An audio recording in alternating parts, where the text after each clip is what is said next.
Esperança Branca Rosa. Meu nome é Tiago, sou também outro curioso e plantão do canal Ovelha Veredas. E o tema de hoje é a respeito das datas comemorativas do mês de janeiro.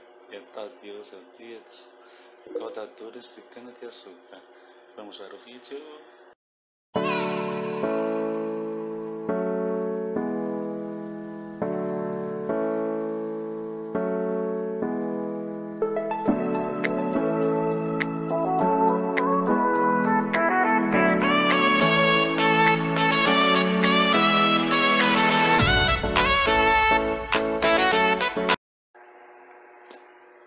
O dia 16 de janeiro comemora o dia do cortador de cana-de-açúcar, instituído pela Lei número 4.188, de 17 de agosto de 1904, dada é vista como uma oportunidade para que as pessoas possam conhecer e valorizar uma atividade que sofreu mudanças ao longo dos anos.